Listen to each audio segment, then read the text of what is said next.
everyone, this is KJ Vlogs, a Filipino actor based here in Kingdom of Saudi Arabia, and welcome back to my channel. Agad-agad, gawa natin yung reaction video.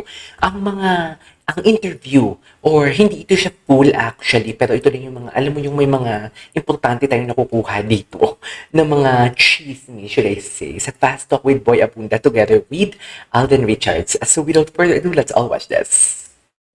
Umpisa natin dun sa excitement. Bakit napakahalaga ng pelikulang ito para sa'yo? I think it's because mahal na mahal ko po yung unang pelikula. And at the same time, Pangalanan pala natin, I'm sorry. We're talking about Hello, Love Again. Hello, Love Again. Ang dating pelikula na sinasabi ni Alden ay ang Hello, Love, Goodbye. Okay. yes po, malaking bagay po sa akin na nabigyan ako ng opportunity makatrabaho, of course. Si Catherine. Star Cinema. Kaya minahal mo. And of course, Charis. Catherine Bernardo po. Kaya minahal mo kasi andyan si Catherine. Ganun lang yun. Never really had any expectation. Tigilan mo ko, Alden, abangers ka. Charis. Nagulat na lang po kami sa talagang na nakuha niya and naging performance niya sa Takilya. And right now, this sequel was a secret dream of mine po. Long overdue. Parang magkaroon. Sana matuloy. Pinangarap niya din pala. Tama po, na nandito na Pinangarap niya din pala talaga. at natapos na po namin yung pelikula. We're just very happy and excited of kung paano siya tatanggapin. Siyempre, nandun pa rin po yung kaba paano kung hindi siya tanggapin. Paano kung sana hinayaan na lang namin yung Hello, Love, Goodbye na matapos siya ng ganun ka-successful. But there's always a fun with risk and yun po yung dinaanan naming route. Personally, Richard, what is at Richard. stake for you here? Marami po, Tito Boy, because there's a thin line between the movie making it and not making it. Yeah.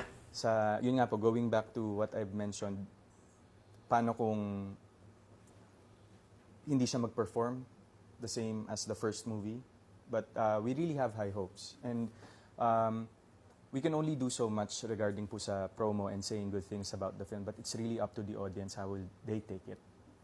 But siguro po ako personally, if I'm being asked po, I'm very confident with the film. Nagawa po namin siya ng maayos. And Oh my God, kamusta? I-comment nyo nga. Comment down below, kamusta? Ano?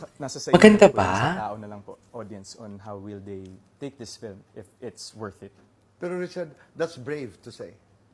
I mean, that's brave for you to embrace that insecurity and that vulnerability na wala sa inyong mga kamay ni Catherine ang tagumpay ng pelikulang ito. Yes po. Marami ang tao ngayon ang nagmamasid at nakikinig sa ating pag-uusap. Gamit-gamit ang lente ni Ethan. What's yung lente? character. Ano ba talaga Character? ang Hello, Love Again?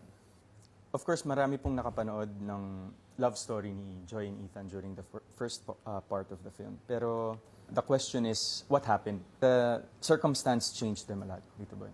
The setup. Circumstance, the setup. Of course, yung long distance, kita, naghiwalay, may nagawa yung isa, may nagawa din yung isa. I think it's really more of the reality of life that they have in their story. Ngayon na, after 5 years, ano nga bang nangyari? What changed between both of them and what changed? Ano nga ba? between them? I-comment nyo nga, spoil nyo nga. Nagkaroon sila po ng conflict, but more of an inner conflict because of what's happening in their lives. Yun po yung nangyayari. At paano naapektuhan ang kanilang Ang relasyon. relasyon. Yan ang dahilan kung bakit dapat natin panoorin. Bakit Hello, nga? Love Again. Bakit nga ba? Okay, next. Ang titulo po ng pelikulang ito ay Hello, Love Again. Am I good enough? Dati Goodbye. Pag-usapan natin ang una muna, the many hellos of your life. Yes po. Di ba? In the context of romance, at pag sinasabi mong hello, anong ibig sabihin sa'yo nun? I think Welcome. it's Charis. more of the uncertainty, Tito Boy. Kasi Talino I've been niya, single for the uncertain. longest time and I don't know how I am in a relationship right now than my first one because yung una ko po was way back when I was in high school, I think. And parang masyado po ako na-focus sa work and I don't know how am I as a partner. Maybe that's the uncertainty. that- Natatakot ka? in a way po, that's part of it po eh. Parang it's also a hello for me in a good way. Ano kaya ako pag may partner? Yes, po. Sino kaya ako? What will happen? What will change within me? And am I good? Yes. Oo, am I good enough to be a partner? Exactly po. Ang Ako dami good katanungan, no? Feeling ko Pero, good naman. Susugal ka dun. Yes po. Because Alden, huwag mo kami Ayun na po ako sa i-disappoint. stage na- Charis. lagi na lang ba akong nasa comfort zone? Like, during our previous conversations, Tito Boy, di ba? Parang there's, kapag lagi kang nasa comfort zone mo, there's no growth in there. Tama. Walang paglaki sa pagkatao, walang pagdiscover sa mga bagay na hindi mo pa nasusubukan. So I think that's where I am right now. In terms True of, naman. True naman. Ang titulo, Okay, katawaan next. lamang. Alden Richards, gano'ng katalino? Using the word hello, Richard, At paano kasugadol ka ba sa mag-hello pag-ibig? pag naglalandi? Ay, Ikaw nga. tingin nga. Patingin. Charis. hello? Alam niyo na ngayon. Ba't parang may Pag basa? nangungutang. Charis. Hello? Pag Cutie. matagal nang hindi nagkikita. Hello? Ay, ang ganda naman. Hello na plastic lang. Hello? Hello? Ayun, ang galing niya. Babalikan ko lamang. Pagdating sa pag-ibig, hindi negosyo, because I know you're getting into business. You're getting into business and many other things. Gaano ka katalino at gaano ka kasugarol? Yung love kasi, Tito Boy, May naging girlfriend na ba si Alden? ang understanding ko sa kanya, it's Kasi parang wala naman, niligaw lang. it's a feeling, Oo. it's an emotion. And yung mga bagay po when it comes to decision making, ang laking factor po ng emotions dun. So when you're emotional in making decisions, sometimes the effect of that in your life is rather good or bad. So right now, I don't want to think of love as a mental thing to feel or mental thing to go with. Oo. Pero, ano siya para sa'yo? Kasi for me, Tito Boy, parang yung love is something that makes you feel good. And I don't want to be too mental about it. Okay. But it's, coming from all the things that I've experienced po in my years here in the showbiz industry, my years of, being in this lifetime. Sometimes, hindi ko po mapigilan yung sarili ko, but then to sometimes overthink about it. Think of it too much, or since dun sa uncertainty po na hindi Oh my ko God, pa don't ma-experience, huwag ka parang masyadong hard sa hindi self ko mo, pa siya Alden. nagagrasp fully. Diba? Ano ba ako dito? Actually, ganyan din Who am ako. I in this Napaka-hard ko sa self ko. parang situation when the time comes? Okay. In that space of uncertainty, gaano ka kasugarol? Siguro po, hindi ganun kumbaga minimal risk dito, boy. Minimal risk. Hindi siya all out in a way. Kasi, of course, right now po, nasanay po ako sa isang routine that I have. Okay. And I know that in the long run, if I get into something like, being settling down, things will change. Hindi mo siya pwedeng, may makukompromiso po eh. Hindi mo pwedeng makuha pareho. So, the uncertainty there is, ano yung mga willing akong bitawan for love? At ano ang hindi pwedeng bitawan? Yes. Because you know that something's gonna give. Ika nga. Katuwaan Exactly. lamang. Okay, what's next? Pero all out tayo, let's do fast. Ano ang isang bagay na kulang sa buhay ni Alden? Okay. Ito, fast talk. Richard, hello, love. Love. Love. Goodbye again. Again. Haharot, haharurot. Root. Root. Torpe, madiskarte. Padiskarte. Torpe? Ay, Piryo, torpe siya? romantiko. Romantiko po. Magandang katawan, matabang puso. Matabang puso. Mas gwapo ngayon, mas mayaman ngayon. Ay! Both. Mas pogi na lang po. Ililipat mo ang dimple mo. Saan? Sa kabilang pisngi po. Lalaban ka sa MMA. Sinong kakalabanin mo? Si Mama Ten? Sino si Mama Ten? Mananalo ka sa loto. Sinong babalatuhan mo? Family ko po. Bibili ka ng bulaklak. Kanino mo ibibigay? Ay, hindi siya Tulong ko si makasagot. Mamaya dito ba? Hindi siya Guilty or not makasagot. guilty? Nangopya sa kaklase. Guilty. Guilty or not guilty? May artistang muntik makasuntukan. Guilty. Guilty Sino? or not guilty? Natulog ng hubad. Guilty. Guilty or not guilty? Nagpanggap na may sakit. Guilty! One person you want to say hello again. My mom. Ay. One person you Oy. want to say goodbye again. No one po. No. One word. Describe Catherine. Oh my God. Maalaga. One word. Describe Alden Richards. Oh my God. maalaga din po. One Talaga? word. Describe the two of you together. Oh my God. Fun. Akala ko nag-aalagaan. Nag-aalagaan. Nag-aalagaan. Lights on or lights off? On po. Happiness or chocolates? Happiness always. Best time for happiness. All the time. All the time. Isang kulang sa buhay mo ngayon. Ano ito? Pag-ibig. Pag-ibig. Oh my God, Pero diretso ako. outside of the Wala, fast- nakakakilig naman yung fast talk niya. Meron pa ata isa. Ito. Alden Richard most painful goodbye. Ano yun? Parang aside from my mom, Tito Boy, I think it's saying goodbye to my childhood po. Ay, why? Since kailangan ko pong magtrabaho sa murang edad, parang ang dami ko pong, I should say, hindi nagawa. Basically po, finishing school. Oo.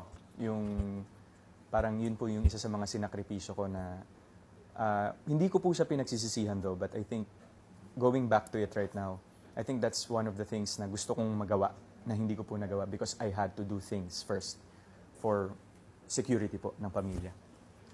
Ang dami kong ifa-follow up sana sa fast talk, pero balato na natin kay Richard. Ano kaya yun? No, but you mentioned your mom. Sino ka ngayon? Dahil sa iyong ina. I know she passed on when you were young. Nga po, April 8, 2008. Tito Boy. That's April 8, 2008? What have you become? Ilang taong kaya siya noon? Very sympathetic. Tito Boy. I think that's one of yung mga attitudes po na best kong natutunan sa kanya. Na growing up, nakita ko kung gaano siya galing makisama sa mga tao sa paligid niya. And, acknowledging people kahit na from all walks of life. Hindi namimili. Parang everyone deserves to be acknowledged. I think yun yung nakuha ko po. And at the same time, yung parang having good intentions with everyone. Regardless kung kakilala. Okay. May hinihintay pa ako. Nasaan ka ngayon pagdating sa Naliligaw ka ba kay Katim Bernardo? puso, sa relasyon, sa pag-ibig? Ito yun Nasaan si Alden Richards? Just enjoying and exploring every moment of it. Kumusta yung exploration na yon? Marami bang challenges? Or is that, a pleasant ride? How is it? So far po, na-enjoy ko naman sa Tito Boy kasi ang dami ko rin pong nadidiscover sa sarili ko. How I am. Katulad? Pag dating po kasi sa ganyan, sa romance, parang, of course, you have to take care of your partner. And nakikita ko po sa sarili ko na parang, of course, siya muna bago yung sarili ko. I mean, yung mga bagay na hindi ko po nagagawa before kasi dati puro ako lang po inaalagaan ko yung sarili ko, syempre para maalagaan ko yung mga tao sa paligid ko. But right now with that exploration po, nakikita ko yung ganito pala ako, no? At kaya mo? Kaya naman po. At masaya ka habang ginagawa yon? Yes po. And we're talking about the present tense. Present tense. So nanliligaw ka ba kay Catherine Bernardo? Ayan. Oh my God. Oh my God. Yung meron po kami ni Kat ngayon, Tito Boy, is Ano? I should say really deep. And Really deep. since I got the At chance least hindi friendship. to know her now personally, At least hindi ang dami friendship. kong nadidiscover sa kanya are similarities and differences in how we view life. Oh. And sobrang na-appreciate ko po yung mga bagay na ino-open up niya sa akin. And, welcoming me to her life, and of course, the family. Na-meet ko na rin po yung family. Sobrang Formal yung pamamanhikan? pamaman... I'm sorry, formal ka bang ipinakilala sa pamilya? Nakakapunta po ako sa bahay nila, Kat. Okay. And, Gaano kadalas? pag kaya po ng oras ngayon. Gaano kadalas ang minsan? Na, Hindi. Okay, go Yun ahead. po. And nakita ko po kung gaano ka-humble yung family. Ay, ang gwapo dyan ni Alden. Pareho po kaming lumaki sa probinsya. Ako po sa Laguna, siya po sa Nueva Ecija. Nueva Ecija. And Oh my God. I see how At similar least our hindi friends ang families sagot are niya. Ang in sagot terms niya. of how we see life, Deep how daw. we deal with, Ang lang sila deep. everyday. Good. And yung pagiging I love that. makatao po. That's how, kung ano si Kath, ang laking factor ng family. Ngayon po. Yun po yung na-appreciate ko. And, welcoming me to their home. And yung pagtrato po nila sa akin, hindi ko po naramdaman ng ibang tao. Tao ako. Ay, Nasaan ka Tapos ngayon? na, meron pa bang iba? Ito pa. Nasabi mo na yung intention mo bilang isang kaibigan kay Sikat din sa buhay mo ngayon. Ayan. Siguro, Uy, ano? Nasabi mo na yung intention mo bilang isang kaibigan kay Catherine. opo. Ang intensyon. Siguro, So, nanliligaw sa siya. ngayon po, ayoko pong madaliin kung ano man po yung pinagdadaanan naming dalawa. And So, nanliligaw siya, dear. she has all the time in the world now that she's been able to try new things as well for herself. Does she know your feelings? I think so po. Oh my God. Yes po. May feeling siya. Ano ang May papel feeling ni siya. Catherine sa araw-araw mong buhay? Ay, Well, right now po kasi we are just I love you this. know very blessed with this opportunity that we have right now, and you know yung the friendship po that we have right now is deep and Deep special. nga. Oo, sabi mo nga. Deep. And ang laking bagay po nun kasi mas nagagawa po namin ng tama yung mga bagay na dapat namin gawin in terms of the film. And yung the time that we have when we were shooting in Canada, mas nakilala ko siya and how I see a great deal of myself in her. At napaka-importante nun. Imbitahan mo ang lahat muna na maging bahagi ng pelikula. Mga kapuso, sa lahat po ng nanonood ng Fast Ay, Talk, tapos na? mapapanood na nating lahat ang Hello, Ano ba Love yan? Again, of course. Hindi pa tapusin with ko to. Catherine Bernardo and directed by the one and the only Direk Cathy Garcia Sampana po. Richard, in the context of love, ilalabas ko ang aking imaginary mirror. Ayan, meron. At ilalabas ko rin si Ethan. Nakikita ni Ethan sa salamin si Alden Richards, si Richard. Ano kaya ang payo na may kinalaman sa pag-ibig ang sasabihin ni Ethan kay Alden Richards? Siguro si Ethan, sasabihin niya na huwag kang magpadalos-dalos sa mga desisyon mo sa buhay dahil lang ikaw ay emosyonal. Lagi mong tingnan kung ano ang magiging epekto ng mga desisyon mo sa buhay mo in the long run. At huwag mong kalimutan alagaan ang iyong sarili. Siguro yun po yung sasabihin. Katulad dyan. Sasabihin ni Ethan. Yes, Alam mo yan. Hindi ba sasabihin ni Ethan, nasaan si Catherine sa buhay mo ngayon? tatanong rin po niya yan. Itatanong niya. Opo. At ang sagot ni Alden Richards, nasaan Si Catherine. si Catherine Bernardo sa buhay mo ngayon, Alden? Nasa isipan o nasa puso?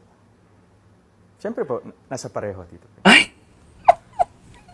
Nasabi mo na yung I'm gonna cry right now for today's video. Naiiyak talaga ako. Oh my God, nakakakilig.